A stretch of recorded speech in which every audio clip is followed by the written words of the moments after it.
Bonjour à tous, je me présente, je suis Anne Fuchs, je travaille pour Digital 113 et j'ai le plaisir d'animer cette matinée consacrée aux business makers qui sont donc des pitchs d'entreprises du numérique qui vont vous présenter des solutions à offrir, enfin qui peuvent proposer à la filière agri-agro.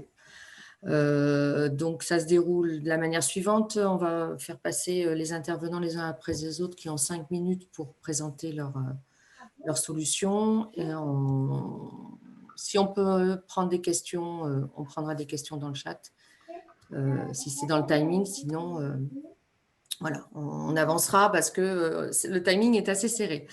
Donc sans plus attendre, je vais passer la parole à Gaël qui va se présenter, qui va nous présenter sa solution.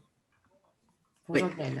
Bonjour à tous. Alors, je vais essayer de partager ma présentation. C'est bon du coup, ça passe? Oui. Bon, super. Parfait. Donc, bonjour à tous. Meilleurs vœux, tant qu'on peut le dire encore, pour cette nouvelle année. Donc, je me présente, Gaël Anctil. Je suis fondateur et associé de la société Aplexia. Donc, Aplexia, nous sommes architectes et fournisseurs de solutions pour la mesure et le suivi de procédés. Donc, ça se présente comment? En fait, on accompagne nos clients sur toute la chaîne de la mesure. Donc, ça va vraiment de la conception de capteurs à l'intégration de systèmes d'acquisition, le développement de solutions logicielles métiers, jusqu'à l'envoi des données sur serveur. Notre société est reconnue innovante depuis sa création, puisque nous sommes agréés CIR et également certifiés JEI. Donc sans plus attendre, je vais vous parler d'un cas d'application. Voici quelques références depuis l'origine. Voilà, on travaille avec des grands comptes comme Vinci Construction ou Valeo. Et je vais vous parler d'un cas d'application appliqué chez Vinci Construction, donc à travers une filiale qui s'appelle MENA, sur les techniques d'amélioration de sol. Donc, typiquement, vraiment une solution qui a été déployée sur les engins qu'on peut voir en photo, donc qui sont des grandes perceuses qui font des trous dans le sol pour améliorer le sol, pour pouvoir accueillir par la suite des édifices ou des autoroutes, ce genre de choses. Donc, je vais partir d'un état des lieux en 2017. En fait, chez eux, en fait, le suivi de la production était réalisé par le chef de chantier. Donc, c'est lui qui synthétisait les données des différents engins de chantier. Donc, il récoltait toutes les données, il les remettait dans un tableur.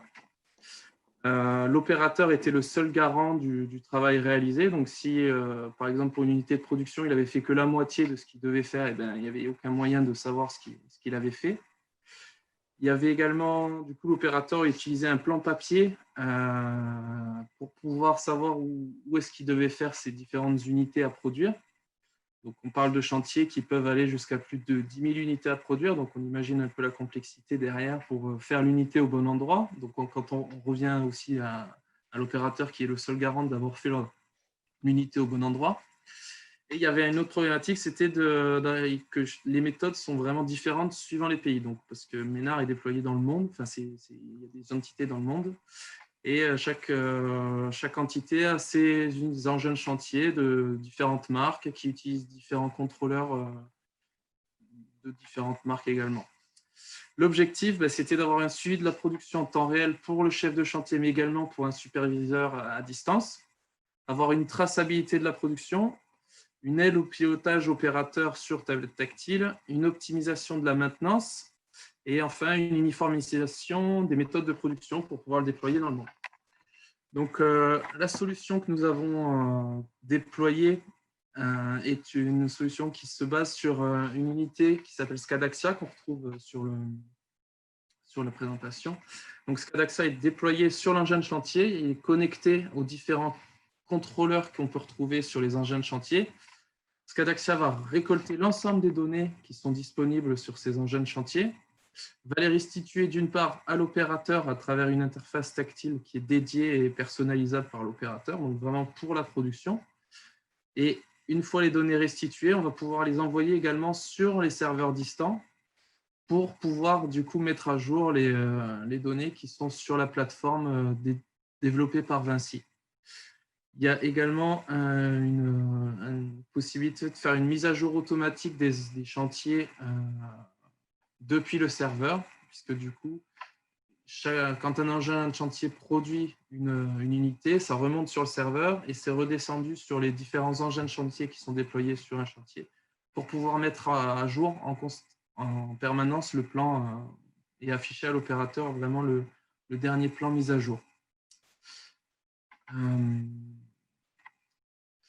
Les résultats, donc je ne rentre pas plus dans le détail, hein. L'idée, c'est vraiment d'avoir quelque chose qui récolte les données et qui les restitue d'une part à l'opérateur et qui les restitue aussi au superviseur à travers le cloud.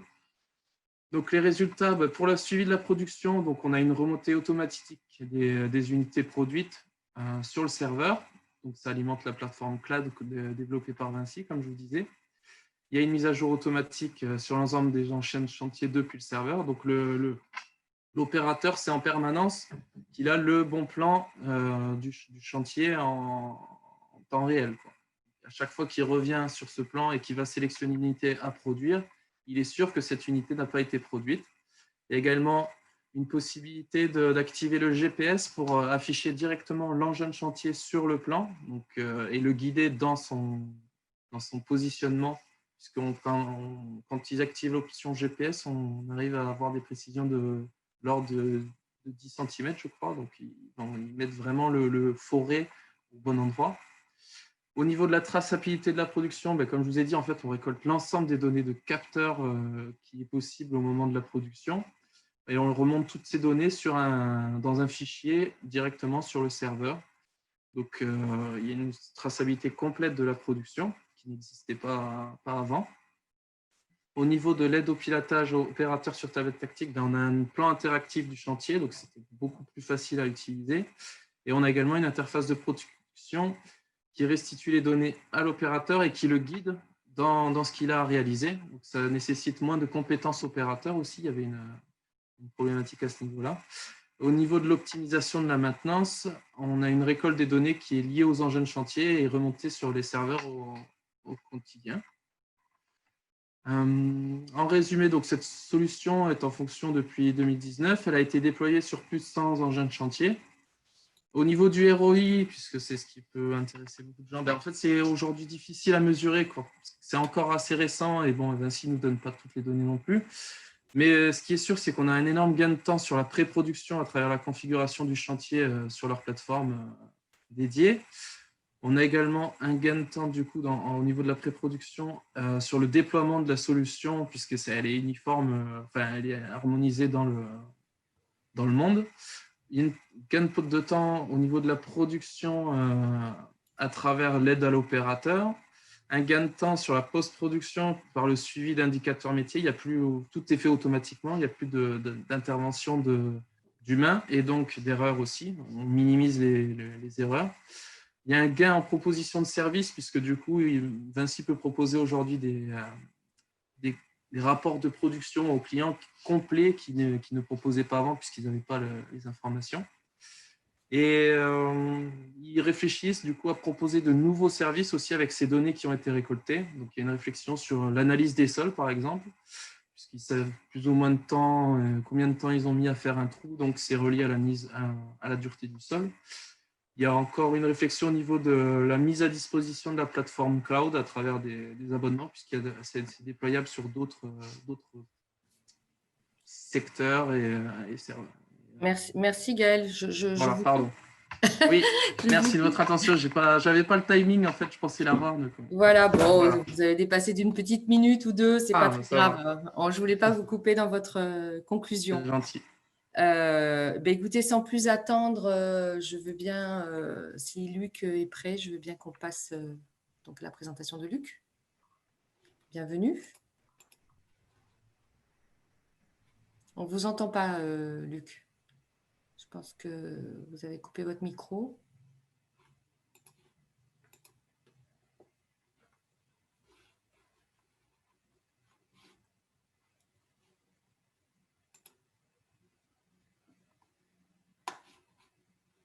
On ne vous entend pas. Ouais, voilà, ça y est. Voilà. En partageant mon écran, j'ai perdu les contrôles. C'est bon, j'ai retrouvé le contrôle. Voilà. Votre écran, pour l'instant, est décalé. On ne voit pas votre présentation. Enfin, Est-ce que vous pouvez mettre votre présentation en pleine Ben page? oui, je l'ai mis, je réessaye. Ben, je pense que vous êtes... Ah, voilà, là c'est bien. Et vous pouvez le mettre en pleine page? Oui, tout à fait. Sinon, on démarre comme ça, mais c'est plus ça. Voilà, Ouais. super. Très bien. Allez, c'est Ok. parti. C'est parti. Donc, je suis Luc Oria, je suis un des cofondateurs, co-dirigeants de la société Orm. Donc, Orm, on est spécialiste du traitement d'images et traitement de vidéos. On fait beaucoup d'algorithmes pour de l'analyse de mouvement, du tracking de points par des caméras, tout ce qui se mesure avec des caméras. On fait également du traitement de signal. Et évidemment, pour tout ça, on utilise beaucoup le machine learning. Voilà, avec des applications dans différents domaines. Donc aujourd'hui, je vais essayer de me focaliser sur la grille agro, je crois que c'est le sujet. Voilà, donc se distingue, on va dire, en deux grandes parties. D'une part, on est éditeur de logiciels, donc on a des produits logiciels, je vais commencer un peu par la fin, qui sont Track Image, Track Report et ce qu'on a appelé le Fall Sensor. Donc Track Image, c'est un outil logiciel, c'est un logiciel qui a différents modules et qui permet de faire de l'analyse de mouvement à partir de vidéos. Donc, on fait du tracking de points pour calculer des trajectoires, des vitesses, des accélérations dans différents repères, en 2D, en 3D, en utilisant plusieurs caméras. On fait de la mesure de déformation d'objets. Voilà. Et tout ça, ça s'applique à de l'essai industriel dans différents domaines. Donc, l'exemple typique, c'est le crash test automobile qui va avoir besoin de caméras très rapides pour analyser le mouvement. Un crash test, c'est une simulation d'accident. Et donc, on va analyser le mouvement. Pas trop le sujet aujourd'hui, mais c'est un exemple classique. C'est aussi utilisé, par exemple, pour le suivi d'Ariane lors du décollage de 0 à 500 mètres, le suivi de tous les équipements autour d'Ariane au moment d'un décollage. C'est utilisé dans l'aéronautique, c'est utilisé dans la biologie pour du suivi de cellules, c'est utilisé partout où on peut mettre une caméra et où il y a du mouvement. Voilà. Track Report, c'est un autre logiciel, c'est un peu son pendant, mais côté traitement du signal. Il est capable de récupérer des données issues de capteurs, n'importe quel type de capteur, et de les synchroniser entre eux, et de faire du post-traitement. Ça inclut des librairies de calcul pour faire du post-traitement et de la génération automatique de rapports d'essai. Donc, ça permet de fiabiliser en fait tout ce qui est analyse d'essai et surtout de faire gagner du temps à nos clients. Voilà. Et le Fall Sensor, c'est un petit peu à part. C'est un produit donc, qui est composé d'un scanner 3D, d'un petit capteur 3D et de logiciels temps réel qui permet de détecter la chute d'une personne dans une pièce. Et donc là, le marché visé, c'est le marché des EHPAD, maisons de retraite, où on va détecter la chute d'une personne et envoyer une alerte, voilà, de jour comme de nuit. Ça a l'énorme avantage d'être non intrusif. Ce n'est pas un outil, ce n'est pas un device qui est porté par les personnes. Ce n'est pas une caméra, ça ne fait pas d'image de la personne dans sa chambre. C'est de la texture infrarouge qui fait du scan 3D. Voilà. J'ai un petit peu commencé par la fin. L'autre grande partie de notre activité, c'est des projets sur mesure, en fait. C'est des services d'ingénierie pour nos clients où on va mettre au point des algorithmes en traitement d'image ou en traitement de signal. Donc, comme je le disais, avec beaucoup de machine learning. Et on va leur développer sur mesure le logiciel qui va encapsuler ces méthodes mathématiques et éventuellement fournir des systèmes de vision complets, incluant caméra, système mécanique, etc. Voilà. Alors, un tout petit historique de la société. On n'est plus tout à fait tout jeune. On fête nos 25 ans cette année. Donc, la société a été créée en 1996. On est donc basé principalement à Toulouse. Il y a une équipe de un peu plus de 15 personnes. Voilà, des ingénieurs et beaucoup de docteurs ingénieurs qui sont basés à Toulouse. Et on a une équipe commerciale avec une personne basée à Toulouse, une basée à Paris et une basée à Toronto. Et pour la distribution de nos produits, on a un distributeur à travers le monde, en Asie, aux États-Unis ou à travers l'Europe. Donc, il y a une bonne dizaine de distributeurs qui se focalisent principalement sur les produits Track Image et Track Report. Voilà. Les choses sur mesure, on fait ça plutôt en France. Ça demande beaucoup de proximité avec les clients. Mais les logiciels, sinon, sont vendus et utilisés à travers le monde. Ne serait-ce que parce que nos clients sont eux-mêmes internationaux. Quand on vend à une société, un grand sous-traitant automobile, par exemple, il y a forcément des centres d'essai et des usines à travers le monde. Voilà, donc ça, c'est les différents secteurs dans lesquels on intervient. Je vais peut-être passer rapidement, mais disons, ce qu'il faut retenir, c'est que notre activité, d'une manière générale, le traitement d'image, on en a besoin un peu partout, donc c'est une activité assez transverse. C'est quelque chose qu'on aime bien, parce que du coup, on touche à plein de métiers différents de nos clients. Voilà, nos deux plus gros clients, c'est l'aéronautique et l'automobile. Nos deux plus gros domaines, on va dire. Donc, dans l'automobile, on a à peu près tous les constructeurs, en tout cas européens, et puis japonais notamment, et quelques-uns aux États-Unis aussi, mais aussi, comme je citais tout à l'heure, les grands sous-traitants comme Valeo, Faurecia, etc. Dans l'aéronautique, nos deux gros clients, c'est Safran et Airbus. Voilà. Et après, l'énergie, le rail, le cosmétique. On fait beaucoup de traitements d'image pour les cosmétiques, notamment pour L'Oréal, en fait, pour tout ce qui est évaluation des maquillages. Ça demande beaucoup de traitements d'image, c'est assez logique. Et puis, l'agriculture. Alors, j'ai décidé de vous parler d'un petit projet qu'on fait. Dans le monde agricole, on fait pas mal de traitements d'image machine learning. Malheureusement, on a des applications super, mais on ne peut pas forcément trop en parler. Donc, il y en a une dont je peux parler, c'est un projet de recherche collaboratif qui est en cours en ce moment. En 1 minute, Luc, si En une tu veux. minute, oui, mais Voilà. ça me suffira, ça me suffira. Voilà, c'est vrai que je suis un peu bavard. Je ne vais pas vous faire la liste des clients, je l'ai déjà évoqué un petit peu. Donc, ce projet, en fait, s'appelle R2CD, c'est un robot autonome pour la taille automatique de la vigne. Voilà, dans le monde viticole, il y a pas mal de choses qui sont déjà automatisées, notamment la cueillette du raisin, mais la taille, c'est quelque chose de fastidieux qui se fait l'hiver, qui demande beaucoup de savoir-faire et qui pourtant, on a du mal à trouver de la main-d'œuvre parce que ce n'est pas très bien payé, ça demande d'être dehors sous la pluie. Voilà, donc il y a une grosse demande d'automatisation là-dessus. Tout ce qu'on sait faire aujourd'hui, c'est décider de couper brutalement, si on veut automatiser, hein, sinon on le fait à la main, mais si on ne veut pas le faire à la main, c'est de couper brutalement toutes les branches à la même hauteur, ce qui n'est pas terrible pour la taille. Il faut en réalité analyser le flux de sève, décider où on coupe, etc. Donc là, l'idée, c'est de faire du machine learning. Donc on a une série de capteurs 3D, on a des caméras et on reconstruit. Alors nous, il y a le CNRS dedans, dans ce projet, il y a le CNH, qui est un gros industriel, notamment du monde agricole. Il y a l'ICAM, il y a le LAS, voilà, on est 6 ou 7. Tout ça, c'est piloté par Vinovali, qui est un gros groupement de viticulteurs. Voilà, et nous, on fait la partie reconstruction 3D de tout le cep de vigne, toute l'analyse sémantique, c'est-à-dire on fait du machine learning, on va détecter où sont les bourgeons, où sont les nouvelles baguettes, où est le vieux bois, où est le fil, etc. etc. Et ensuite, on implémente l'arbre de décision que ferait un viticulteur pour dire je vais garder cette baguette-là pour l'année prochaine avec 2 bourgeons, je vais enlever celle-là, je vais la garder pour l'année suivante, etc. Enfin, il y a des règles assez pointues, évidemment. Et donc, on en est à la 3e année de ce projet et on en est aux premiers essais sur de la vraie vigne, pour l'instant sur un grand parking, mais d'ici quelques mois dans les champs. Voilà, donc nous, on fait la partie décision des points de coupe et ensuite, il y a le LAS qui fait toute la robotique pour ça. On parle aussi de robots autonomes qui va être capable de se déplacer dans le champ lui-même. Donc, il y a aussi beaucoup de machine learning et de traitement d'image pour du type véhicule autonome. En fait. Voilà, j'ai à peu près fini, j'espère dans les temps. Merci, Pas Luc. certain qu'on ait le temps de prendre des questions. Je suis à votre disposition. Donc, À ce stade, on n'a pas de questions. très Donc, bien. je vous propose de passer à la présentation suivante. Donc, Rodolphe, si vous êtes là. Je suis là. Bonjour. Bonjour. Donc, je vous laisse vous présenter et démarrer votre présentation. Je vais partager.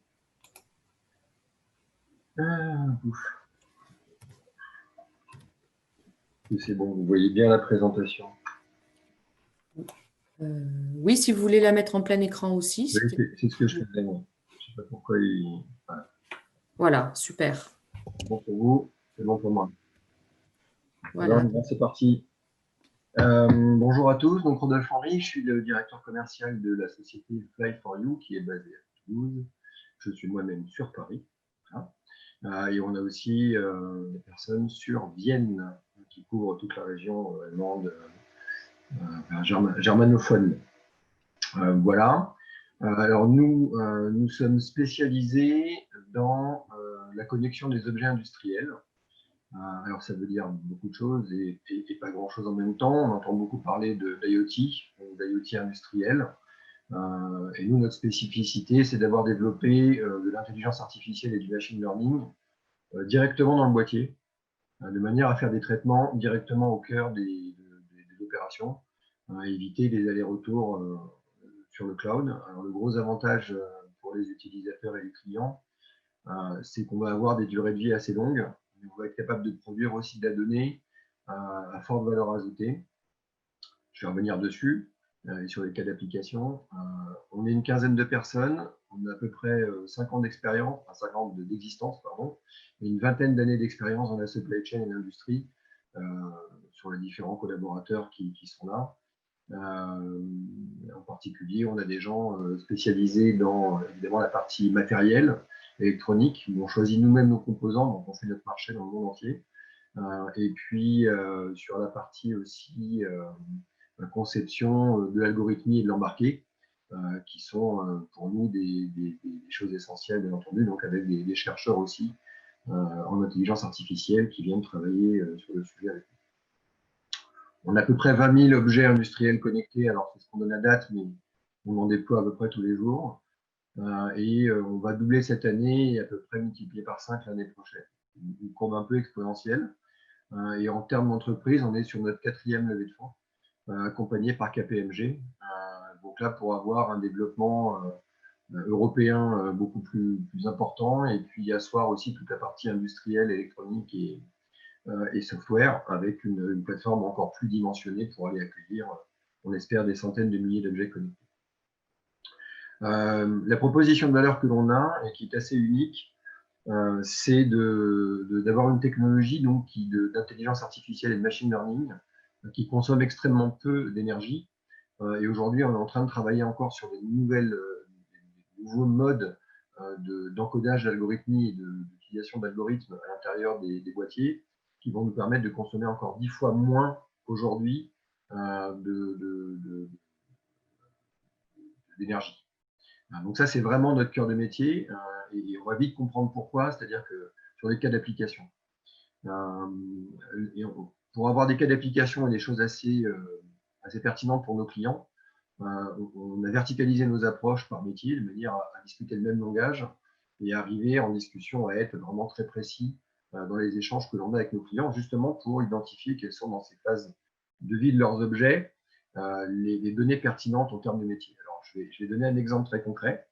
Le premier exemple, et après je focaliserai sur la filière agro-agri, mais un exemple très concret, c'est le suivi des tourets de câbles. Donc, vous savez, les grands câbleurs ou les fabricants de câbles ont des gros tourets qui peuvent être en bois, en métal ou en plastique. Ces tourets-là, en fait, sont consignés ou ont un certain prix. On peut parler par exemple de tourets en métal qui coûtent à peu près 3 4 5 000 euros en fonction de leur taille. Donc imaginez que si ça se perd ou si ça se vole, ça fait toujours ça en plus dans les charges. Et c'est souvent consigné, donc c'est une charge pour les clients utilisateurs. Donc nous, notre solution, c'est un boîtier qu'on va, le petit boîtier que vous voyez en haut à gauche, que l'on pose sur le touret ou dans le touret en fonction des clients avec lesquels on travaille. Et lui va être capable, donc il intègre non seulement des fonctions de localisation, des fonctions d'antivol, avec des horaires définis, s'il bouge, il va nous prévenir, et surtout une fonction d'intelligence qui va être de compter les tours. Alors, vous allez me dire, compter les tours, c'est facile, mais tout ce qui nous intéresse, c'est d'éliminer les faux positifs. Donc, par exemple, vous faites tourner un touret sur le sol sans dévider de câble, il ne faut pas compter de câble dévidé. Donc ça, c'est important. Donc du coup, on change le paradigme avec nos clients, c'est-à-dire qu'au début, c'était un outil pour améliorer les charges, les coûts, et ça en devient un outil qui génère une fonction de gestion des stocks, de gestion de stock de câbles. Et cette fonction-là, donc cette donnée-là, elle peut être vendue par nos clients à leurs propres clients. Le cas d'application très concret, c'est Nexans, qui est un des leaders mondiaux du câble, qui vend cette donnée à Enedis, qui va l'exploiter pour suivre ses chantiers et de faire en sorte qu'il n'y ait pas d'arrêt de chantier. Donc ça, c'est vraiment j'illustre ça parce que c'est typiquement le genre de données qui va intéresser Enedis, parce qu'un arrêt de chantier peut coûter entre 10 000 et 100 000 euros par jour. Donc voilà l'intérêt majeur. Dans le cas de l'application de la technologie. On a une deuxième qui, comme on est autour de Toulouse, qui est très intéressante, et vous allez voir que dans le contexte actuel, c'est approprié. notre boîtier est en train de finaliser les tests d'homologation pour être considéré comme flyable, c'est-à-dire embarquable en avion, pour pouvoir faire une traçabilité des conteneurs aériens de bout en bout, y compris pendant les phases de vol. En fait, il va reconnaître les séquences de décollage et d'atterrissage, donc c'est l'algorithme encore une fois qui fait ça, c'est l'intelligence artificielle, et inhiber les fonctions de communication au décollage et les réactiver à l'atterrissage. Et ça, c'est unique. On est très très peu dans le monde à être capable de faire ça. Et ce qui permet, notamment si on voulait suivre des vaccins, par exemple, de bout en bout, entre un laboratoire et puis les clients, on pourrait avoir ce type d'outil qui est sur les conteneurs. Même, il peut servir de hub, et avec des petites sondes de prise de température homologuées santé, on peut remonter aussi des chaînes de froid et suivre des vaccins, non seulement de bout en bout, y compris dans les fonctions, dans les phases de vol aérien, mais en plus remonter une chaîne du froid pour voir qu'il n'y a pas eu de rupture. Nos clients sont plutôt des grands comptes, je ne reviens pas dessus, mais voilà. Je voulais juste... Alors, Rodolphe, excusez-moi, mais normalement, vous avez terminé votre temps, donc je peux vous laisser une minute si vous voulez. Oui, non, je vais aller très vite sur les applications dans la filière agro-agri. Majoritairement, on va retrouver deux grands axes. Les supports de transport emballage réutilisables, où on va pouvoir détecter, par exemple, des durées de lavage sur des emballages, des identifications de vide ou de plein, des heures estimées d'arrivée. Et sur des bennes agricoles ou des remorques, par exemple, on va pouvoir non seulement avoir des fonctions de localisation, mais des fonctions de reconnaissance de chargement et de déchargement, d'immobilisation et de vol. Voilà. C'était le type de projet. Bon, on les retrouve, j'en ai parlé déjà. Ça va être les fabricants de matériel agricole, les producteurs récoltants, les coopératives et la filière agroalimentaire pour tout le suivi des conteneurs, des conteneurs réutilisables ou des packaging réutilisables. Voilà. Désolé de mon dépassement. Voilà pour nous. C'est pas grave, c'est de peu, donc il n'y a pas de problème. Très bien. Écoutez, je pense qu'on va enchaîner. Donc, du coup, après vous, on a Pierre. Donc, Bien, Pierre, je suis avec vous. voilà. Alors, il faut que l'écran précédent Oui, Rodolphe, si vous se pouvez. retire. Voilà, super. Voilà, je vais vous lancer un partage d'écran. On est bon. Avez-vous mon écran sous les yeux? C'est parfait. Donc, c'est parti. C'est parti. Très bien, 9h30. Bonjour à tous. Donc, moi, je suis Pierre Bourlès du groupe Phytocontrôle. Je m'occupe du développement de nos activités agri-food. En un mot, Phytocontrôle, c'est un groupe de laboratoires d'analyse spécialisé dans la sécurité sanitaire des eaux et des aliments, avec plusieurs départements d'activité pour la partie analytique, Phytocontrôle agri-food qui est notre cœur de métier, donc toutes nos analyses dans l'agroalimentaire, mais aussi un pôle Waters pour toutes les analyses environnementales et pharma. Ça, ce sont les départements d'activité analytique. Et en face, pour accompagner nos clients, on a développé un pôle audit, inspection et très corrélé à la partie formation. Et puis, ce dont je vais vous parler aujourd'hui, notre nouvelle filiale digitale Zest HACCP. Donc, ça, c'est un focus fort que fait le groupe sur la digitalisation des process. Je vais vous en parler un petit peu plus en détail. Si ça avance. Voilà, c'est bon. Donc, Zest HACCP, en deux mots, Zest développe et commercialise une application de gestion HACCP. C'est sur plateforme SaaS et ça vise à optimiser la gestion de toutes les contraintes réglementaires en matière d'hygiène, en matière de traçabilité et en matière de gestion de DLC. Donc, par rapport à notre sujet aujourd'hui, la solution, elle est optimisée, elle a été optimisée dès le démarrage, dès sa création, pour les filières de l'industrie agroalimentaire, de la grande distribution et de la restauration. Aujourd'hui, les principaux clients de Zest sont majoritairement issus de la grande distribution et de l'agroalimentaire. Et c'est vraiment une appli qui répond à ces obligations de de contraintes réglementaires liées aux démarches qualité, à la gestion HACCP. Donc l'idée, on est dans le digital ici, c'est de dématérialiser la gestion du PMS dans les entreprises agroalimentaires. À travers ça, on dématérialise tous les relevés de traçabilité inhérents à l'activité agro, en particulier dès lors que vous êtes soumis à agrément sanitaire. Donc, dès lors qu'on manipule des produits agroalimentaires, on a ce pool d'obligations réglementaires pour assurer la maîtrise sanitaire. Donc, Zest HACCP accompagne vraiment cette démarche-là, cette activité-là, avec un focus fort de dématérialisation, puisque c'est une activité qui est toujours en qualité très, très gourmande en enregistrement et en papier. Voilà, pour aller un petit peu dans le détail, et on va être très, très, très droit au but avec le temps imparti. Les fonctionnalités majeures de l'appli permettent aujourd'hui de simplifier, on l'a dit, et de sécuriser l'ensemble des contraintes réglementaires. Elles permettent de tracer la mise en œuvre des procédures d'hygiène avec des suivis, des alertes automatiques. Tout est automatisé en cas de dysfonctionnement. L'appli permet aussi d'encadrer les fabrications avec un focus sur la traça, sur la gestion des DLC, sur les affichages obligatoires. On a une maîtrise à la fois des allergènes, je vais vous en reparler juste après. On a aussi une maîtrise des valeurs nutritionnelles sur l'appli. Elle permet de maîtriser les températures des enceintes froides avec des capteurs connectés. Là encore, avec du suivi automatique et des alertes en cas de dysfonctionnement. On l'a dit, elle permet de faciliter la gestion des DLC. Ça, c'est valable autant en magasin sur la grande distribution qu'en industrie agroalimentaire. Et quand on dit que l'appli permet de faciliter la gestion des DLC, la finalité, c'est aussi de réduire les pertes. On a un gain énorme à ce niveau-là et c'est un des avantages de la digitalisation de ce process. Au final, ce qui est intéressant aussi avec Zest HACCP, c'est qu'on arrive à assurer des reportings consolidés automatiques. C'est-à-dire que sur tout ce qui est fait, tout ce qui est enregistré par les opérateurs dans l'appli,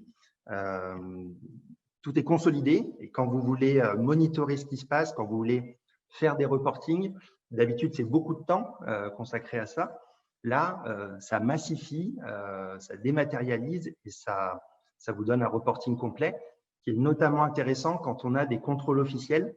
Encore une fois, que ce soit en magasin ou en industrie agro, là, on a l'ensemble de la démarche qu'on peut facilement démontrer, qui est facilement accessible et avec l'ensemble de la supervision. Donc, de façon très, très synthétique, on a dit qu'on s'occupait vraiment de sécuriser les contraintes réglementaires.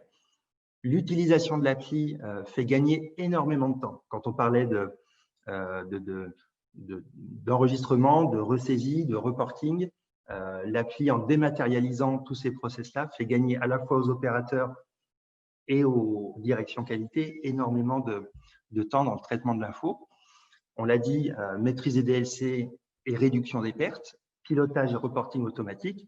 Alors, j'enfonce une porte ouverte, mais on est dans une solution dématérialisée qui participe à une démarche responsable de l'entreprise. On est sur une solution zéro papier, absolument. Donc, à ce niveau-là, on participe aussi à cette démarche RSE des entreprises. Je vous ai dit que je faisais un petit focus rapide sur la partie Nutrival pour aller plus loin.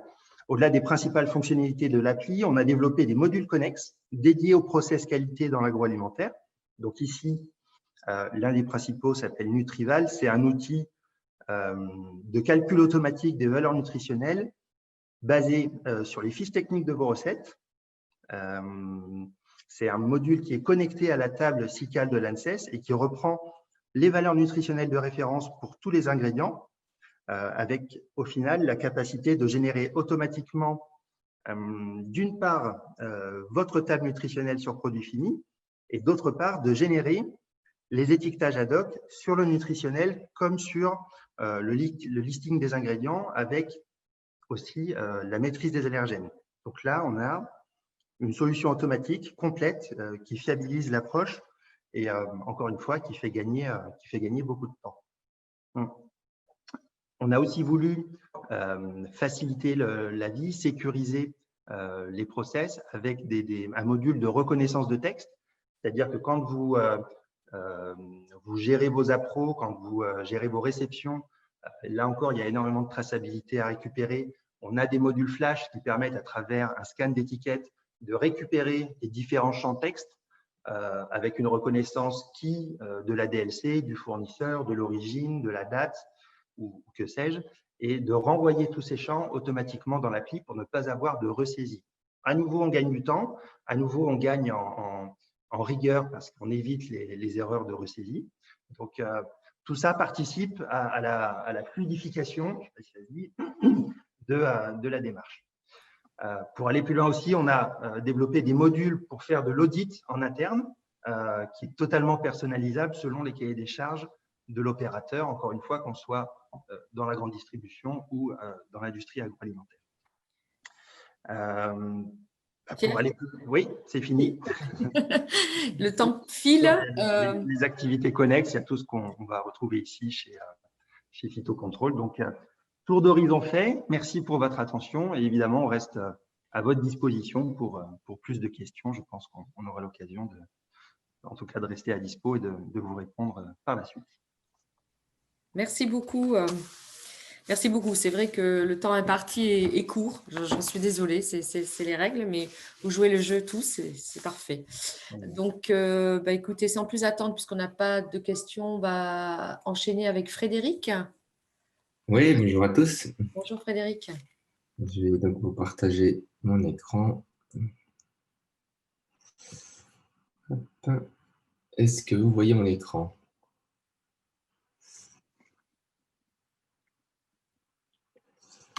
Oui, c'est parfait.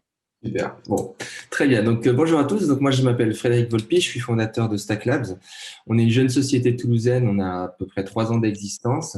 Alors, principalement basée à Toulouse, mais aussi depuis 1 an à Montréal, où on est, il y a à peu près 7 personnes sur Montréal et 34, 35 sur Toulouse. Alors, nous, notre métier, c'est pas forcément, on n'a pas forcément une solution éditeur verticale pour la grille. En revanche, on aide les entreprises à innover grâce à un élément, c'est les technologies du cloud, qui est finalement un gros accélérateur pour les entreprises qui ont besoin de créer des services numériques à destination des utilisateurs finaux. Donc, in fine, on va créer des solutions sur mesure pour des métiers, pour des services, pour des applications. Donc, ça peut être des applications web, mobiles, en s'appuyant sur les standards du cloud qui permettent en fait de ne pas réinventer la roue et de s'appuyer vraiment sur des briques standards et très facilement déployables dans le monde entier. Donc, pour vous expliquer un petit peu notre ADN et puis ce qui nous caractérise, donc on est des passionnés de technique, hein, on est principalement des développeurs, des architectes, et on utilise finalement le cloud comme un terrain de développement pour justement apporter aux entreprises les meilleures pratiques en termes de qualité, en termes de continuité de service.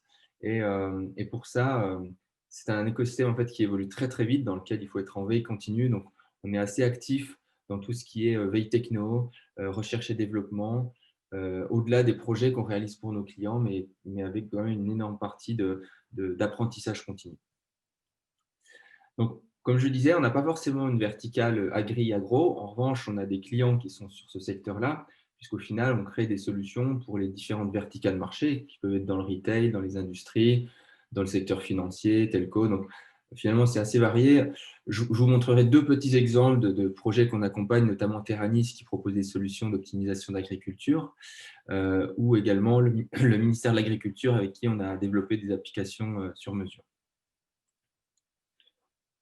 Alors, souvent, quand on aide les entreprises, on a une démarche un peu générale d'adoption du cloud, parce que finalement, notre métier, c'est de rendre les entreprises autonomes sur ces technologies, qui sont des vrais accélérateurs pour innover.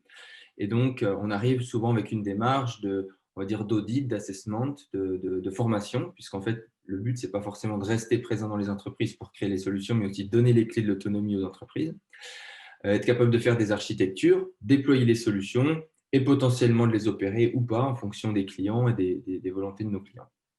Donc, c'est une démarche qu'on a et qu'on déploie en fonction de la maturité des entreprises et en fonction de l'avancée finalement et des équipes de développeurs qui possèdent ou pas, parce que parfois, il y a des entreprises qui ne possèdent pas forcément d'équipe technique ou de DSI. Et dans ce cadre-là, on peut intervenir de bout en bout.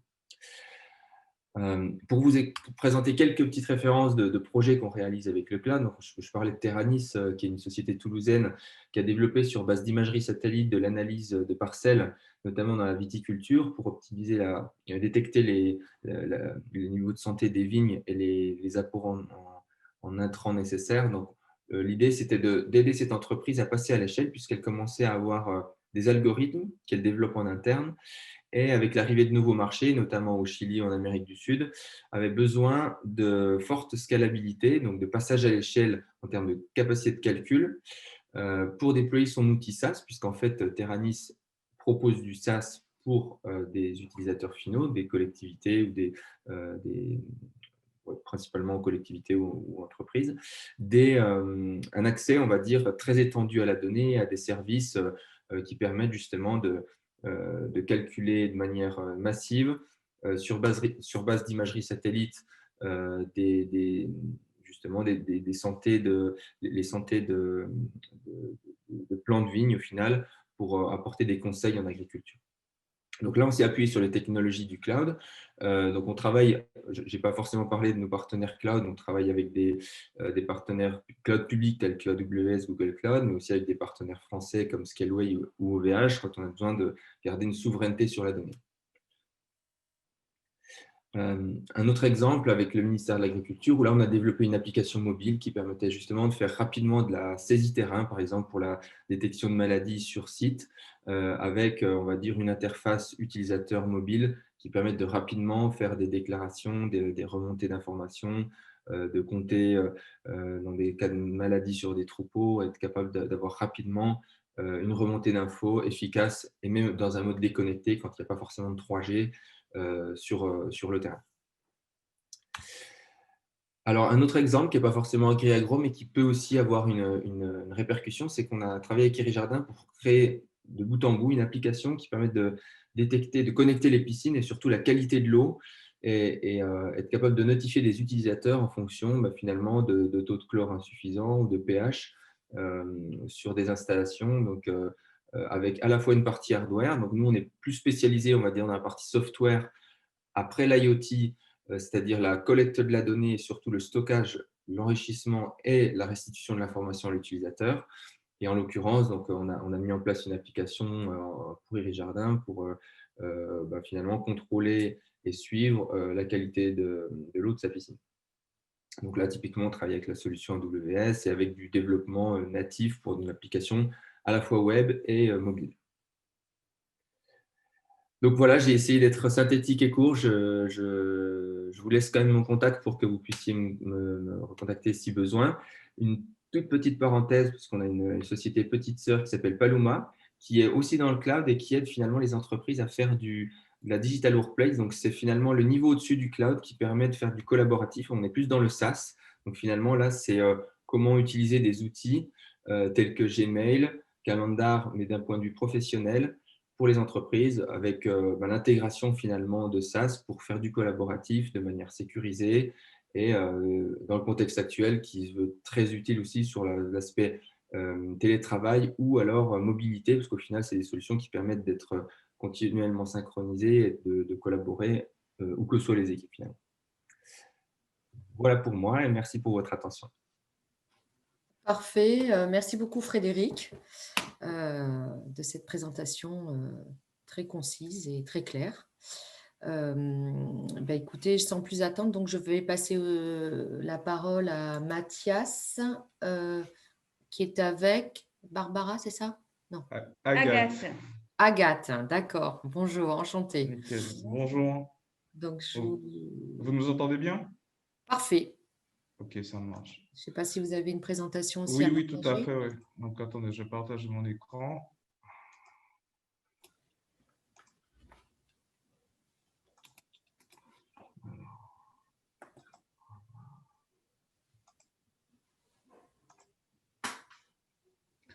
Voilà, ben, c'est parti. Bonjour à tous. Bonjour, Donc, Mathias Peromaneik, responsable conseil information technologie. Agathe Rouvière, responsable communication à Forsuite Technologies. Alors, Inforsuite Technologies, c'est une entreprise régionale à taille humaine au service des entreprises d'Occitanie, quel que soit leur secteur d'activité. Aujourd'hui, au vu des objectifs de croissance du secteur agri-agro, l'enjeu du numérique dans la filière dont vous faites partie devient incontournable et notre engagement, c'est de vous accompagner sur vos usages et sur vos besoins numériques. Alors, pour vous présenter Inforsuite Technologies en quelques chiffres, alors c'est tout d'abord 35 ans d'expérience dans le numérique, 35 ans d'accompagnement de nos clients sur l'ensemble de leurs besoins informatiques. C'est aussi 65 collaborateurs qui sont engagés au quotidien au sein de notre entreprise pour l'entière satisfaction de nos clients. Alors, ces clients, qui sont environ 380, ils sont répartis entre collectivités, PME ou entreprises de taille intermédiaire sur différents secteurs d'activité, dont l'agrotransformation. Alors, on peut citer la Confédération Générale de Roquefort ou la production agricole ou l'élevage. Comme entre autres, parmi nos clients, la Fédération des organismes de défense sanitaire de l'Aveyron, FODSA. Donc, Inforsuite Technologies réalise environ 6 millions d'euros de chiffre d'affaires et notre actionnaire majoritaire, c'est le Crédit Agricole Nord-Midi-Pyrénées qui garantit une stabilité financière et pérenne de notre structure. Donc, vous voyez, on fait l'effort pour respecter un peu les distances sanitaires. Donc, l'objectif de notre présence aujourd'hui, donc vous l'aurez compris, Inforsuite Technologies, on est un généraliste en solutions digitales et c'est de pouvoir partager avec les participants à ce pitch notre vision. Donc, à partir de vos usages, nous étudions vos projets et nous allons mettre toute notre expertise en œuvre pour optimiser et accompagner la digitalisation de votre activité.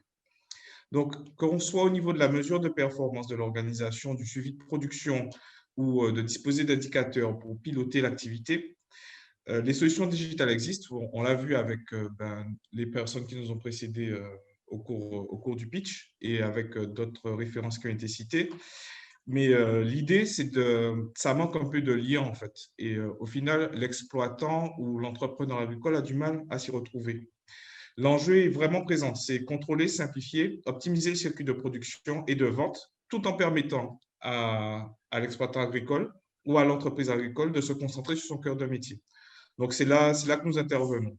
En plus, on a l'enjeu de la consommation de données mobiles. Donc, comme l'a souligné l'Observatoire des usages de l'agriculture numérique, donc, qui est intervenu dans une session précédente de Digital 113, l'exploitant agricole devient nomade. Et il consomme des données numériques diffuses. Donc, on parle de la météo ou du suivi de son activité agricole ou d'agrotransformation. Donc, l'idée, c'est de vous permettre de vous reposer sur une expertise et sur des solutions éprouvées afin de pouvoir réaliser votre métier. Donc, c'est là que nous intervenons dans l'identification et la résolution d'enjeux qui deviennent nouveaux et qui sont associés à la transition digitale en cours de votre filière. Donc, par exemple, à l'heure où les traitements phytosanitaires d'une parcelle sont automatisés et pilotés à distance, la mise en sécurité de ces équipements contre les intrusions et malveillances cyber, ça devient un enjeu qui n'était pas présent il y a quelques années. De même, disposer en temps réel de ces données, du monitoring de ces infrastructures, ça devient un enjeu aussi pour l'exploitant. Donc, c'est là que nous pouvons intervenir. On intervient en support et en conseil aussi, pour permettre à l'entrepreneur agricole ou à l'entreprise qui a une activité agricole de regagner en sérénité sur l'exercice de son métier. Hop là. Et pour terminer, Inforsuite Technologies, nous sommes présents sur 3 sites sur la région Occitanie, en Haute-Garonne, dans le Tarn et dans l'Aveyron. Donc, cette implantation multisite, elle nous permet de renforcer notre proximité et de créer un lien durable et authentique avec nos clients. Donc, vous retrouverez ici nos coordonnées. Vous pourrez nous appeler, nous envoyer un mail, nous retrouver sur les réseaux sociaux. Et donc, n'hésitez pas à nous contacter si vous souhaitez que nous relevions ensemble vos défis informatiques. Voilà, merci de votre attention et à bientôt. 5 minutes pile. Bravo. 5 minutes pile. Bravo, merci à tous les deux. Top. Écoutez, donc on poursuit. Donc là, on va accueillir Pierre-Marie qui était en Bonjour à ligne, tous. avec des jolies guitares derrière lui. Merci. Voilà. Est-ce que vous pouvez juste départager, je ne sais pas si ça se dit, l'écran, s'il vous plaît? Voilà. Parfait. C'est à vous, Pierre-Marie, quand vous voulez. Oui. Bonjour à tous. Donc, je vais vous parler de Kero. Kero, qui était un éditeur de logiciels SaaS qui est dédié à la formation. Nous sommes nous-mêmes issus du monde de la formation puisque certains d'entre nous ont été formateurs et dans le groupe dont fait partie Kero, il y a un organisme de formation. Donc, on est nous-mêmes utilisateurs de nos solutions, ce qui est souvent un bon signe. Donc, on s'adresse à l'ensemble des acteurs de la formation, que vous soyez une entreprise qui formait ses collaborateurs, que vous soyez organisme de formation, que vous soyez indépendant ou que vous soyez institution publique. On travaille notamment, par exemple, avec les OPCO également.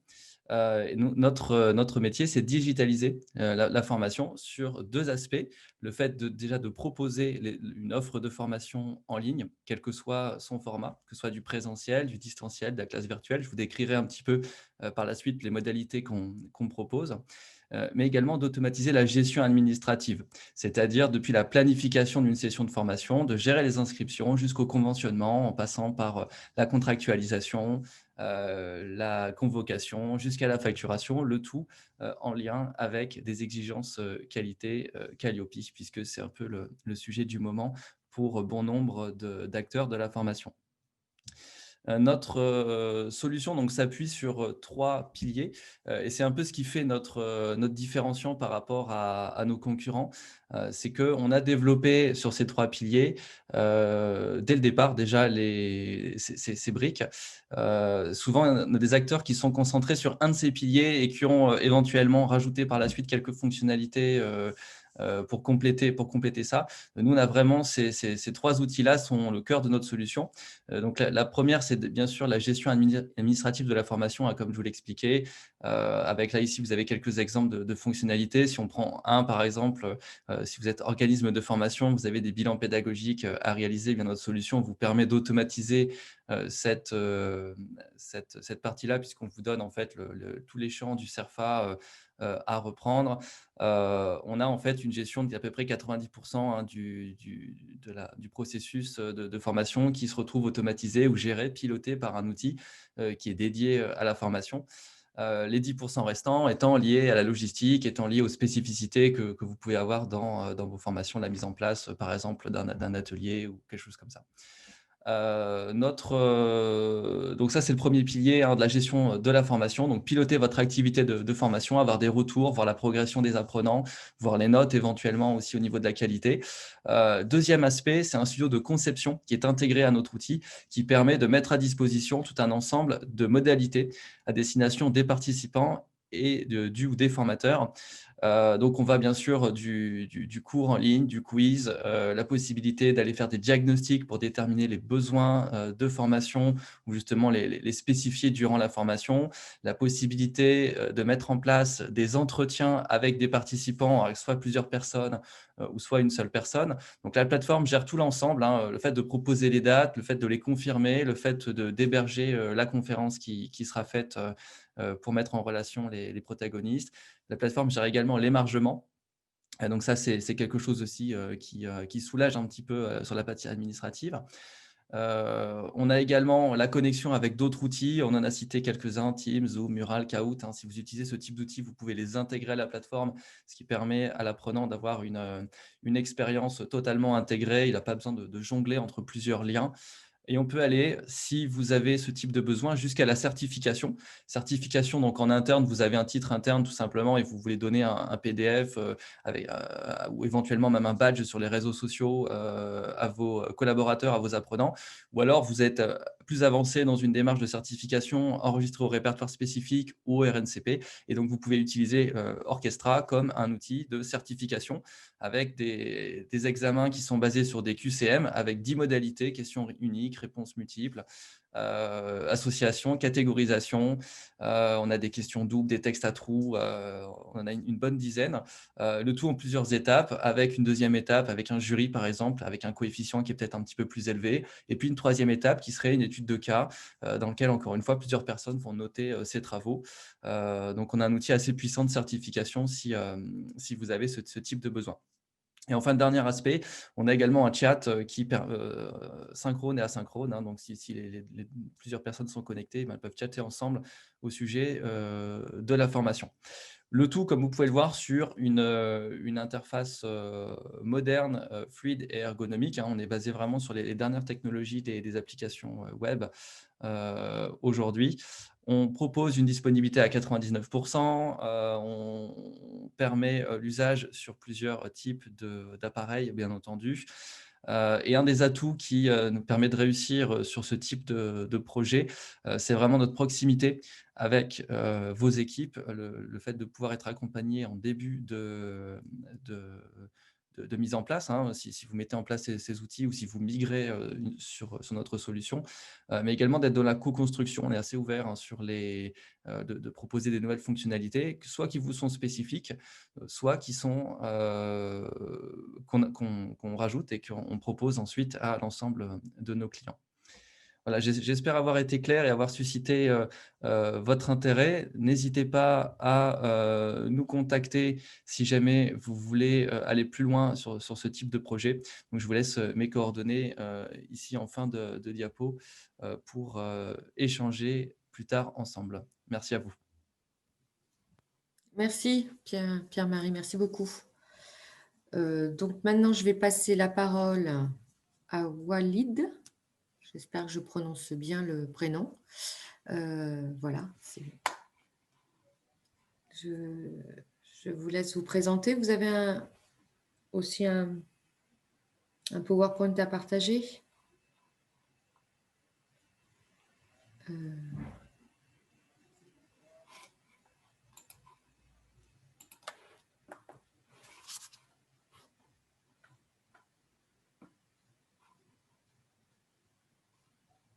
Parfait. Par contre, on ne vous entend pas. Ah, voilà. Non, mais j'étais en mute, mes excuses. Bonjour à tous. Bonjour. Vous voyez bien mon écran, tout est bon?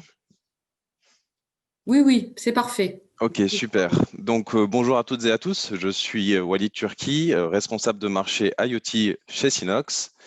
Et aujourd'hui, un instant, hop, je vais vous parler de Sinox et de la Smart Agriculture.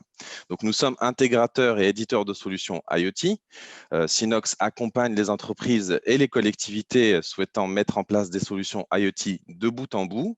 Et notre ambition principale est de faire que l'IoT apporte une évolution éthique et environnementale pour l'homme et sa planète. Alors, pour vous présenter Sinox en chiffres, nous accumulons 15 ans d'expertise sur tous les segments et cas d'usage de l'IoT et nous avons déployé un total de 70 000 objets connectés pour plus de 600 clients. Nous permettons donc aujourd'hui aux entreprises et aux collectivités de mettre en place des solutions IoT de la manière la plus simple possible et nous sommes totalement agnostiques parce que nous avons construit des solutions complètes, simples d'usage et qui ne demandent aucune expertise. Alors, dans le cadre de la Smart Agriculture, la problématique principale est liée à la ressource en eau, qui est une denrée rare.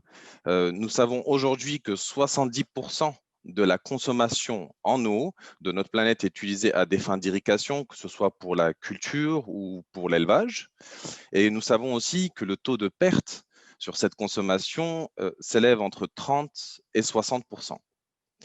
Alors aujourd'hui, je vais donc vous parler de notre solution qui a été co-construite avec Orange et nos partenaires fabricants de capteurs dans le cadre de la Smart Agri. Et nous avons mis en place en fin de compte un kit complet, plug and play, qui permet de piloter à distance et en toute autonomie la juste irrigation des sols en fonction des besoins réels et des cultures. Et donc tout cela se fait grâce aux données collectées en temps réel par les capteurs qui sont couplés à la station météo. Pour en venir au fait, ce kit se compose de capteurs, de connectivité, notamment Live Object chez Orange, et de notre plateforme de visualisation de données. Donc, grâce à ce kit, les bénéfices pour les exploitants agricoles est multiple parce que vous pouvez tout simplement avoir une juste irrigation des sols en fonction des données collectées, à savoir par la station météo, l'hygrométrie, le compteur d'eau, l'électrovanne autonome ou le capteur de niveau de réservoir des eaux. Donc, cela permet justement d'avoir une économie de la ressource en eau. Et notre kit permet aussi une intervention rapide en cas de fuite détectée grâce à un système d'alerte que nous pouvons mettre en place sur nos plateformes. Et enfin, un pilotage à distance pour les ouvertures et fermetures des électrovannes pour les parcelles qui sont désirées. Et cela, encore une fois, ne nécessite aucune expertise technique pour utiliser le kit en toute autonomie pour nos collaborateurs. C'est pour cela que je vous propose donc que l'on se retrouve le 9 février afin d'échanger et discuter plus amplement pour la mise en œuvre de ces solutions. Voilà. Très bien, merci. Merci à vous. Merci beaucoup. Top. Je vais essayer de départager un instant. Voilà. Du coup, eh ben, on va pouvoir, puisque je vois qu'il y a Jean-Christophe qui est connecté, on va pouvoir continuer avec donc Jean-Christophe. Bonjour. Bienvenue. Bonjour. Je vais partager mon écran. Parfait.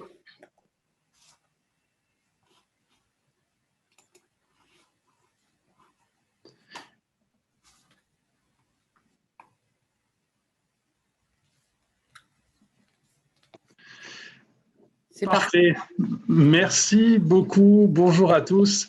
Donc, je vais vous parler de Synapse Développement et en quoi aujourd'hui on accompagne des acteurs de la filière agro. Donc, Synapse, nous sommes qui? Nous sommes une société experte en intelligence artificielle appliquée au texte. Une société toulousaine depuis 25 ans qui a créé une technologie de machine reading. Cette technologie permet justement de respecter notre promesse vis-à-vis de nos clients, qui est de les accompagner dans la transmission de la connaissance. Aujourd'hui, on développe différents types d'applications, de solutions, des solutions de moteurs de recherche personnalisés, des solutions de détection d'opinion et de sentiments. Et nous avons développé une technologie unique aujourd'hui, et encore aujourd'hui d'ailleurs au niveau mondial, qui est la technologie et la solution Chatbot by Synapse.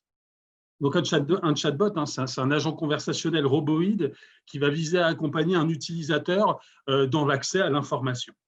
Aujourd'hui, sur le marché, on découvrira des chatbots qui, dans 99% des cas, sont des chatbots dits déclaratifs, où l'entreprise cliente doit taper à la main les scénarios de questions et de réponses. Et donc, lorsqu'on est sur des périmètres complexes qui changent beaucoup, comme justement dans l'univers de l'agriculture, on peut trouver des limites par rapport à ça. C'est là où notre technologie est tout à fait innovante. Nous partons de l'une des richesses les plus importantes dans une organisation, au-delà des hommes, c'est l'information qui est stockée dans la documentation qui va viser à accompagner le chef d'entreprise ou bien le collaborateur au quotidien dans ses fonctions. Nous allons donc nous brancher sur cette base de connaissances, sur cette documentation et être en capacité de générer automatiquement le chatbot. Donc, c'est-à-dire les scénarios de questions et de réponses, les formes dérivées de ces mêmes questions, des éventuels arbres de décision, justement, pour arriver à la réponse la plus rapidement possible. Et ensuite, nous allons brancher ce connecteur et il va pouvoir mettre à jour quotidiennement la base de connaissances du chatbot, permettant d'accompagner au mieux et d'évoluer, et qui permettra d'évoluer pour le chatbot, d'évoluer en même temps que l'entreprise, que l'organisation qu'il accompagne. Le meilleur moyen de comprendre ce que l'IA et la solution de Chatbot by Synapse peut faire vis-à-vis de nos clients dans l'agriculture, autant vous présenter deux cas concrets. Le premier, c'est d'accompagner l'exploitant dans sa gestion quotidienne, qui est souvent une gestion qui peut être chronophage, qui est une gestion qui peut justement mobiliser du temps que je vais considérer entre guillemets improductif. donc notamment dans la gestion administrative, la comptabilité, fonction d'employeur, dans notamment toutes les obligations qui peuvent être extrêmement complexes dans le cadre de la prévention des risques professionnels, ou bien, je vous parlais des éléments déclaratifs administratifs, les différentes déclarations, et on sait que dans le monde de l'agriculture, justement, il y a des contraintes extrêmement fortes. Le chatbot, justement, va pouvoir apporter toutes ces informations-là au quotidien et pouvoir dégager du temps pour l'exploitant pour pouvoir se mobiliser de manière très opérationnelle sur sa production. Le deuxième cas concret, c'est de l'aider au quotidien, justement, dans cette production, dans son activité au quotidien. Et donc, le chatbot que nous avons créé, et c'est un deuxième cas pour lequel nous accompagnons des clients de cette filière, c'est justement de pouvoir faire profiter de ces technologies de manière très opérationnelle pour les agriculteurs et de pouvoir fournir une information tout à fait adaptée à ceci. Pourquoi? Parce que selon la saisonnalité, le climat, les contraintes locales, les engrais, la complexification des produits et des outils au quotidien, il est important pour l'exploitant qu'il soit collaborateur expérimenté ou encore plus, bien entendu, s'il serait débutant, de pouvoir accéder à cette information pour aller vers plus de performance et donc développer son activité et son chiffre d'affaires. Donc voilà pour nous l'objectif de Chatbot by Synapse. On a souvent l'habitude de dire que nous développons l'idée d'aider, de créer des chatbots compagnons qui vont être à côté des professionnels, toutes filières confondues. Et bien, on est ravis justement d'accompagner aujourd'hui la filière agriculture sur ces sujets-là. Voilà, j'en ai terminé pour moi. Merci beaucoup en tout cas pour l'opportunité de nous permettre de nous présenter. Merci Jean-Christophe. Merci beaucoup. Donc maintenant, c'est au tour de Laurent de nous présenter sa solution. Bonjour à tous. Merci. Alors, c'est un exercice compliqué. Hein. Je vous fais part un peu de mes réflexions avant cet événement en disant là, comment est-ce qu'on fait en 3 minutes pour montrer qu'on est champion du monde, sachant qu'on est entouré que d'autres champions du monde. Alors, déjà, un point qui m'a détendu par rapport à ça, c'est que Hippon Technologies, la société que je représente, si nous avons déjà eu des opportunités de travailler dans le monde agriculture, agri-agro, n'ont pas d'offres spécifiques par rapport à ça. Donc voilà. Donc, ma difficulté qui était de vous dire comment je présente en 3-4 slides ce qu'on peut faire, je me suis dit je ne vais pas faire de slides, je vais juste vous donner quelques points de repère qui me semblent importants par rapport à notre identité, à notre savoir-faire. Alors déjà, on s'appelle Hippon parce que notre société a été créée par un champion de judo. Alors ça peut paraître anecdotique. Quand j'ai rejoint Hippon il y a 2 ans, j'ai trouvé ça extrêmement anecdotique, mais sans importance. Et finalement, à vivre cette société, on se rend compte de l'importance sur la culture de l'entreprise et de l'importance de valeurs, d'entraide, de solidarité, de courage qui ont été mises à l'épreuve, on s'en doute dans les mois précédents. Et par rapport à ce qui nous occupe aujourd'hui, je me dis qu'effectivement, ces valeurs d'entraide, de solidarité, qu'on retrouve évidemment dans le monde agricole aussi, ce sont des éléments communs sur lesquels je pense on peut se retrouver. Voilà, donc un premier point sur la culture et la manière dont l'entreprise peut travailler avec ses clients. Vous dire aussi qu'Hippon, c'est une société aujourd'hui de 500 personnes.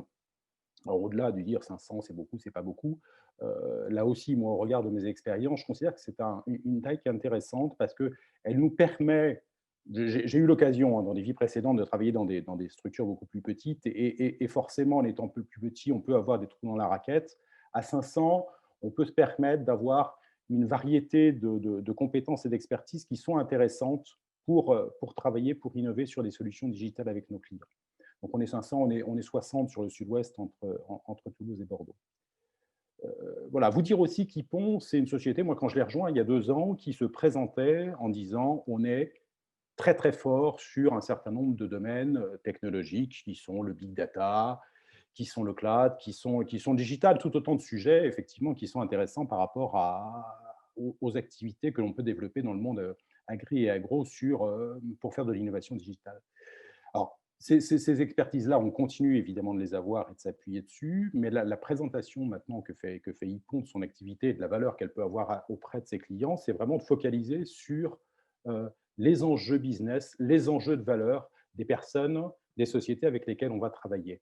Et là, si je regarde les différentes expériences qu'on a pu avoir avec des acteurs du monde agricole ou agri depuis ces derniers mois, on a vraiment été extrêmement focus sur c'est quoi votre activité, c'est quoi vos enjeux, c'est quoi vos principales difficultés et comment on travaille là-dessus. Et on fait ce travail-là avec des équipes chez nous, de designers notamment, qui ont cette habitude de faire ressortir les difficultés et donc de développer des services sur mesure. Voilà.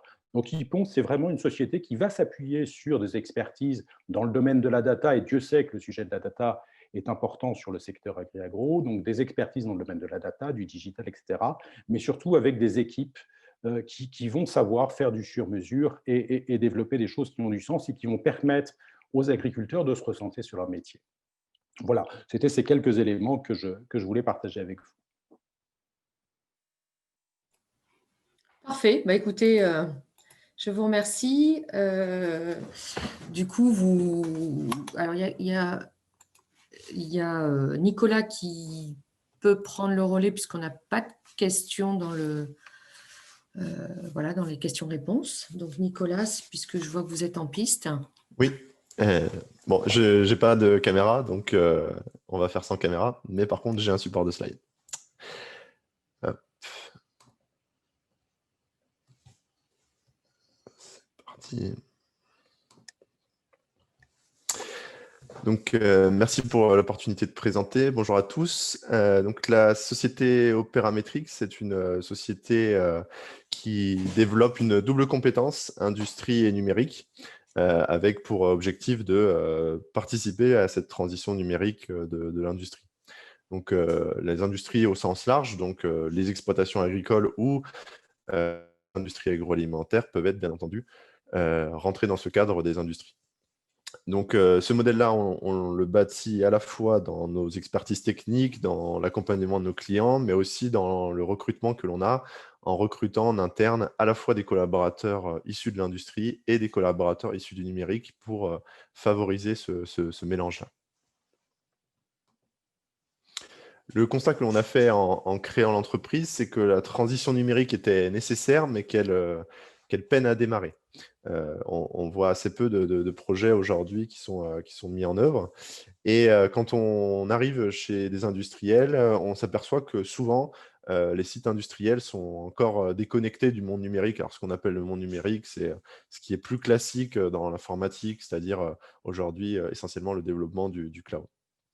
Donc, on voit que ces sites industriels restent un peu en marge de tout ça et qu'elles sont déconnectées au sens réseau de ces systèmes-là.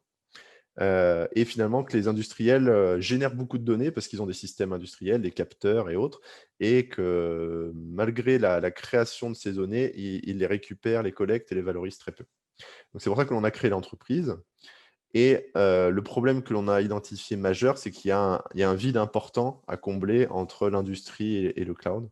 Et ce vide n'est pas forcément un vide technologique, c'est essentiellement un vide culturel, j'ai envie de dire, avec d'une part des sociétés qui sont ancrées en région, des industriels ancrés en région, qui ont besoin d'avoir un accompagnement, une proximité, des échanges de confiance avec leurs différents fournisseurs et partenaires.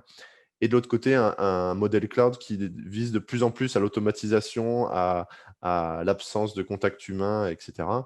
Et qui, je pense, effraie un peu et n'est pas du tout dans la même vision qu'ont les industriels aujourd'hui. Donc, ce vide important à combler, c'est celui qu'on essaye de combler avec un modèle assez simple. C'est un modèle d'usine numérique. L'idée, c'est de venir créer une usine dans un data center en région, à Toulouse, typiquement dans notre cas, que les industriels peuvent venir visiter et s'apercevoir qu'en fait, un data center, c'est une usine numérique avec tout ce qu'on retrouve dans une usine classique, mais une usine de l'informatique, et qu'on a les mêmes problématiques qu'eux. Et ensuite, on cherche à connecter leurs usines à notre usine numérique afin de collecter en continu des données et venir les valoriser dans cette usine numérique. Donc, vous voyez qu'on rétablit un modèle de proximité un modèle d'accompagnement dans les enjeux numériques des industries aujourd'hui. Cette plateforme, on la nomme OperaLink et elle intègre toutes les fonctionnalités que l'on peut attendre d'un système de valorisation des données.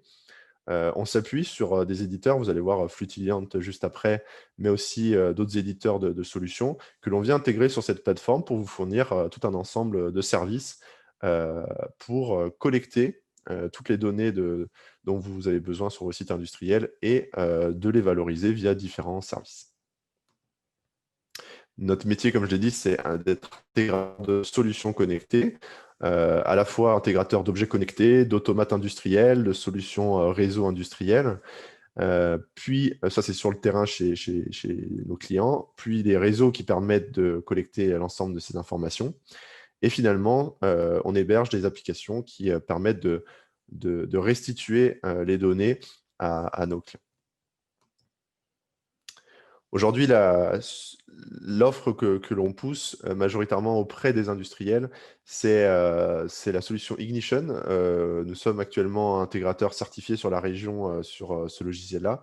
Et c'est un logiciel très moderne qui permet de passer un cap technologique sur la partie supervision et hypervision des sites, c'est-à-dire avoir un accès en temps réel aux informations, aux interfaces de visualisation, et à distance, et de faire le lien entre l'informatique, le numérique d'une part, et le terrain, l'industrie, le métier d'autre part. C'est un logiciel très intéressant et que nous hébergeons sur notre plateforme et que nous développons, que nous déployons chez nos clients. Notre équipe aujourd'hui, c'est une équipe de 3 personnes qui va se développer énormément sur 2021 et qui regroupe 3 champs de compétences que j'ai évoqués, c'est-à-dire les réseaux, l'informatique, le cloud et l'industrie, le métier pour conseiller au mieux nos clients. Donc, nous sommes à votre disposition pour mener avec vous ces projets-là, mener dans un premier temps souvent des audits et faire un point sur vos besoins, là où les données peuvent être pertinentes pour augmenter vos performances opérationnelles. Et ensuite, on vous conseille sur les architectures et les logiciels à mettre en place pour activer ces leviers de performance. Voilà, voici nos coordonnées et on reste à votre disposition si vous avez des projets ou des idées de projets. Merci à tous. Merci beaucoup, Nicolas. Merci pour ce timing super bien respecté. Écoutez, je propose à Simon, qui conclut donc notre business maker, de prendre la suite. Simon, si tu es prêt. Oui, parfait. Bonjour à toutes et tous. Merci. Donc, je m'appelle Simon Bretin, je suis le fondateur de la société Flutilliant et je vais essayer de vous montrer comment on peut mettre ces données au travail pour passer à la smart data. Dans ce que j'ai créé Flutilliant, j'ai créé avec la vision que quand on est dans une entreprise, une organisation, qu'on essaie de résoudre un problème opérationnel ou bâtir une nouvelle stratégie, on a souvent le sentiment de devoir traverser une forêt un peu sombre comme celle-ci. Et en 2021, on l'a vu dans les nombreuses présentations, on se dit quand même, je vais aller chercher des données, on doit bien pouvoir faire quelque chose avec toutes ces données numériques, on en parle tous les jours, de big data, d'IA, je dois bien avoir des choses chez moi pour venir éclairer mon chemin. La réalité que j'observe et qu'on observe, c'est que des données, en fait, on en a partout.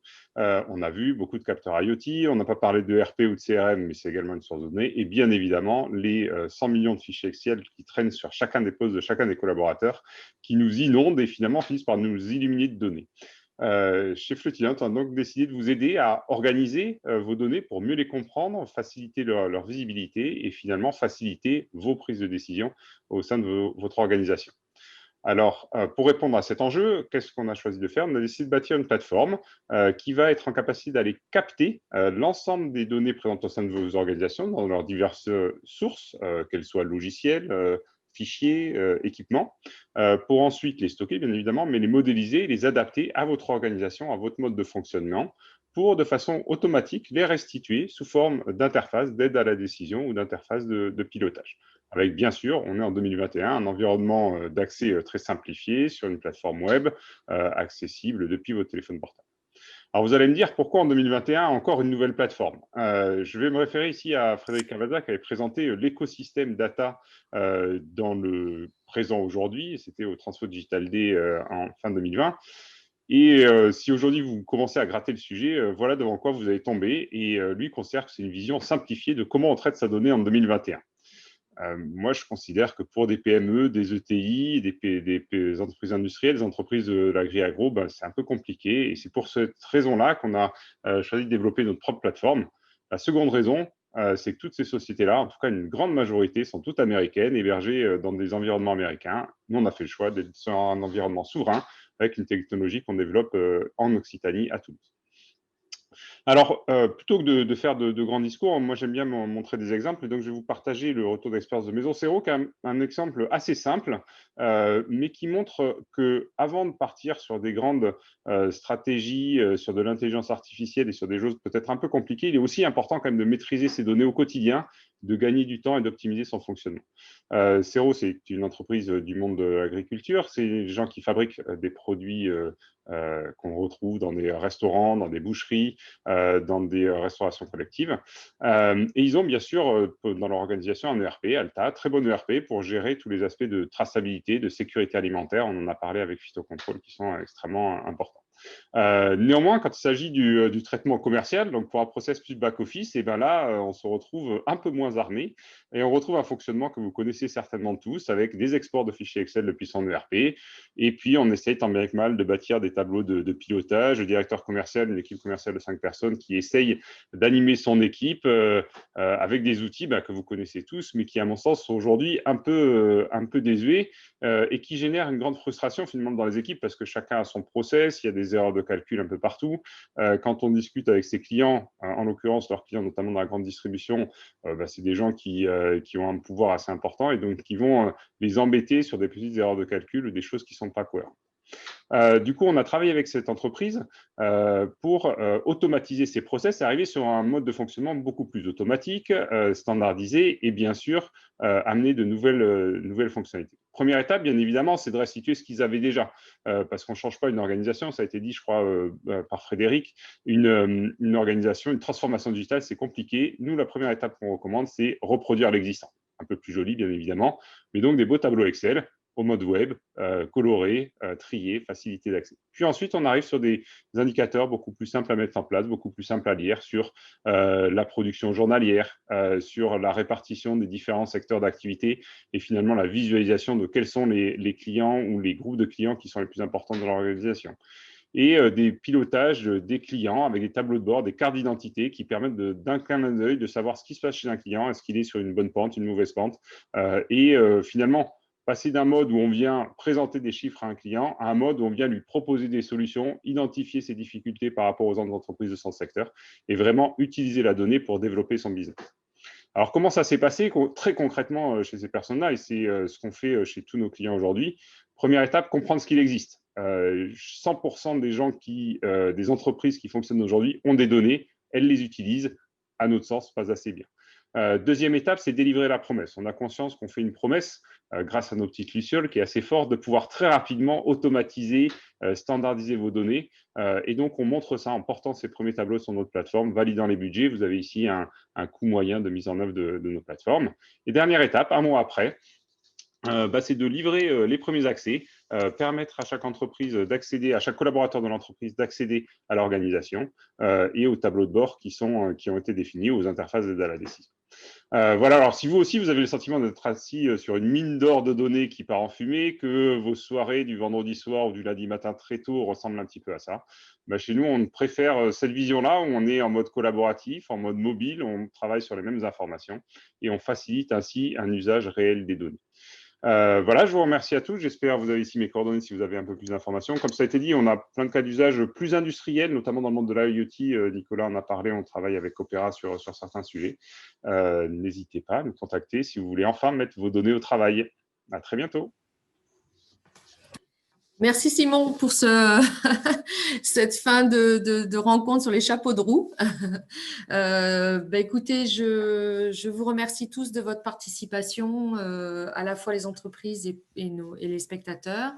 Je vous invite à nous retrouver le 9 février pour une journée de rendez-vous en B2B. Donc, les inscriptions sont ouvertes sur notre site Digitalis Future. Je vous les mets là tout de suite dans le formulaire de discussion et je vous remercie encore. À très, très bientôt.